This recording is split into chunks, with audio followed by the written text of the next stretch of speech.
মাপ চাইরে দয়াল আল্লাহদের সন্তান গুলা এমন মা বাপারা কান্দে আম্মা আব্বার কবরে আরাদাব দিও না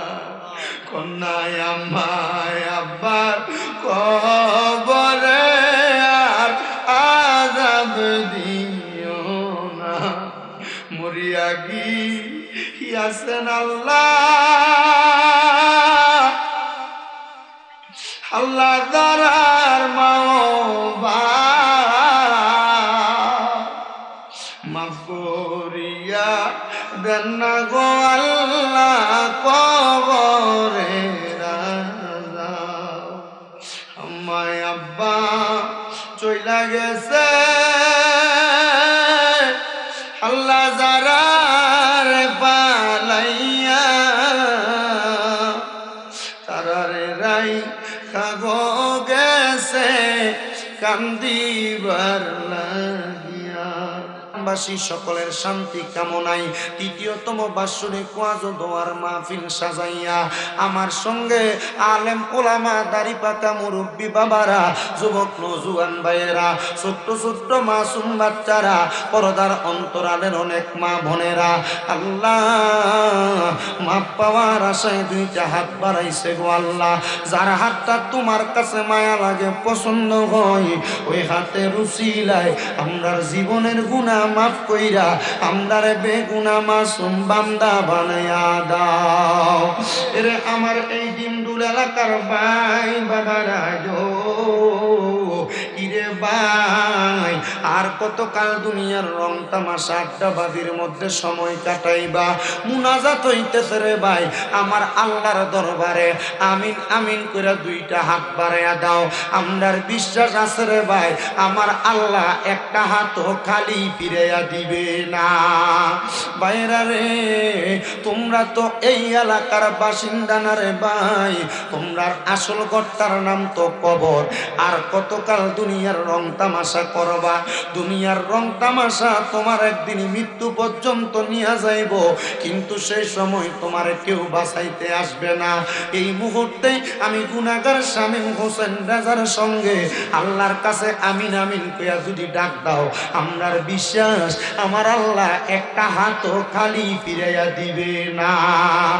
এগো আমার এই ডিমডুল এবং আশেপাশে এলাকার মা বোনেরা গো কি গো মা মাইকের আওয়াজ তোমার কানে যায়নি গো মা মুনাজাত হইতেছে গো মা আল্লাহর দরবারে আমিন আমিন কইরা দুইটা হাত বাড়াইয়া দেও গো মা আমরার বিশ্বাস আছে গো মা আমার আল্লাহ একটা হাতও খালি ফিরাইয়া দিবে না মারা গো তোমরার মতো কত মা বোনেরা জানি অন্ধকার কয়বরে মুর্দা লাশ শুয়া শুয়া রইছে আজকের মুনাজাত তারা নসিবে হইছে না আল্লাহ আজকের মাহফিলে কে জানি হাত বাড়াইছে কার জানি জগতের মধ্যে বাবা নাই হায়রে বাবা যেই বাবারে বাবা কইয়া ডাকলে কলিজার আগুন ঠান্ডা হইয়া যায় যেই বাবা রিক্সা চালাইয়া মাটি কাইটা মাথার গাম পায়ে ফালাইয়া পরের বাড়িতে বদলার কাজ কইরা সন্তানরে মানুষের মতো মানুষ করার জন্য আব্বাজান নিজের রক্তরে পানি বানাইছে এমন আব্বাজাদের অন্ধকার কয়বরের আল্লাহ আব্বার কবরটারে জান্নাতের বাগান বানাইয়া দাও দয়াল রে কে জানি রাত বানাইছে কার জানি জগতের মধ্যে মা নাই আজকে মাহফিল শেষ করে বাড়িতে যাইব আল্লাহ আল্লাহ যারা বাড়িতে যায় তাদের মার মুখ দেখতো না বাবার মুখ দেখতো না যাদের এমন মা দুঃখিনী অন্ধকার কবরে রে আল্লাহ আমার কবর জান্নাতের বাগান বানাইয়া দাও মা জননী নিজে না খেয়ে সন্তানের মানুষ করছে এখন বাড়িতে গেলে সন্তানের কাছে টাকা আছে পয়সা আছে কিন্তু মা বাপ দুনিয়াতে নাই মাপ চাইরে দয়াল আল্লাহদের সন্তান গুলা এমন মা বাপারা কান্দে আম্মা আব্বার কবরে আরাদাব দিও না, কন্যায় আমায় আব্বার কবরে আর আযাব দিও না। মরিয়া গিয়াছেন আল্লাহ, আল্লাহ দরার মাওবা মাফ করিয়া দেন না গো আল্লাহ কবরে রাজা। আমায় আব্বা চইলা গেছে আল্লাহ যারার পালাইয়া, তারারে রাই কাগো গেছে কান্দিবার লাগিয়া। আল্লাহ যাদের মা বাবা কবরে, আম্মা আব্বার কবর জান্নাতের বাগান বানাও। যাদের মা বাবা বেঁচে আছে হায়াতে তৈয়বা নসিব করো। আম্মা আব্বা অসুস্থ থাকলে শেফায়ে আদেলা কামেলা নসিব করে দাও। বিশেষ করে আজকের মাহফিলে যারা টাকা দিয়া, পয়সা দিয়া, শ্রম দিয়া, বুদ্ধি দিয়া, পরামর্শ দিয়া, মাইক দিয়া, লাইট দিয়া, প্যান্ডেল দিয়া, মিডিয়ার বাইরা সহ সম্মানিত শ্রোতা মণ্ডলী, পুরুষেরা, পর্দার অন্তরালের মা বোনেরা, আল্লাহ সবাইকে তুমি কবুল মঞ্জুর করে নাও। আল্লাহ অনেক প্রবাসী ভাইয়েরা বিদেশ থেকে দোয়া চায়, আমার প্রবাসীদের খাস দোয়া তুমি কবুল মঞ্জুর করে নাও। প্রবাসীদের মনের আশা পূরণ করো, বংশের কবর আযাব মাফ করো। বিশেষ করে আবু জাফর মিন্টু ভাইয়ের জন্য দোয়া চাওয়া হয়, শফিকুল ইসলাম সাহেবের জন্য দোয়া চাওয়া হয়। তারা সহ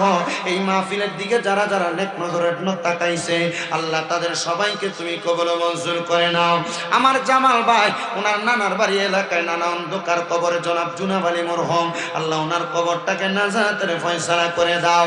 এমন ভাবে কত মানুষ দোয়া চাই গো আল্লাহ, নাম জানা অজানা, প্রত্যেকের খাস দোয়া তোমার দরবারে কবুল মঞ্জুর করে নাও। প্রত্যেকের ব্যবসা বাণিজ্য, কাজে কর্মে, চাকরি বাকরি, পড়ালেখাতে বিদ্যা বুদ্ধি বাড়াও, মানে সম্মান ইজ্জতে জিন্দেগি নসিব করো। এই মাহফিল তৃতীয় মাহফিল, কিয়ামতের আগ পর্যন্ত যুব সমাজের মাধ্যমে, প্রবাসীর মাধ্যমে, গ্রামবাসীর মাধ্যমে এই মাহফিল কায়েম এবং দায়েম রাখো গো আল্লাহ। আল্লাহ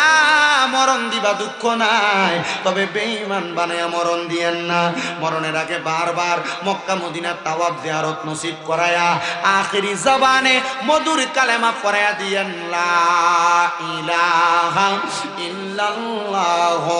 মুহাম্মাদুর রাসূলুল্লাহ সাল্লাল্লাহু আলাইহি ওয়াসাল্লাম। একটা জবানও কেউ বন্ধ রাখবেন না, জবানটা ছেড়ে দিয়ে উচ্চ কণ্ঠে বলেন, মুনাজাত করে দোয়া চাইলাম একজনের কাছে, তিনি কে? একটু মোহাব্বতের আওয়াজে বলেন তিনি কে? ও বন্ধু গো, ও ডিমডুনের বাবারা, আমার সময় কম, অল্প সময়ে চেষ্টা করব আপনাদেরকে অধিক পরিমাণ বয়ান শ্রবণ করানোর জন্য। তিনটা আয়াতে কারিমা আমি আপনাদের কাছে তেলাওয়াত করেছি। তিনটা আয়াতে কারিমার সরল অনুবাদ মোতাবেক, দুইটা হাদিসের সরল অনুবাদ মোতাবেক আমি চেষ্টা করব আপনাদেরকে কারগুজারিমূলক একটু ঘটনার মাধ্যমে বয়ানটা বুঝিয়ে দিতে। আপনারা বলেন, আমাদের দুনিয়ার জমিনে বেঁচে থাকার জন্য আল্লাহ তাআলা যে পাঠাইলেন, আল্লাহ তো বলেছেন, ওয়ামা খালাকতুল জিন্না ওয়াল ইনসা ইল্লা লিয়াবুদুন। আল্লাহ মানব জাতি এবং জিন জাতিকে বানাইছেন আল্লাহর ইবাদতের জন্য। এবার আপনারা বলেন, এই কথাটা কি সত্য না মিথ্যা? যদিও আল্লাহ মানব জাতিকে এবং জিন জাতিকে বানাইছেন আল্লাহর ইবাদত করার জন্য, মুসলমান আল্লাহ তাআলার ইবাদত করতে চায় না, নামাজ পড়তে চায় না, রোজা রাখতে চায় না, দান সদকা করতে চায় না, মা বাবার খেদমত করতে চায় না, ভালো ভালো কর্মগুলা মুসলমান করতে চায় না। এ মুসলমান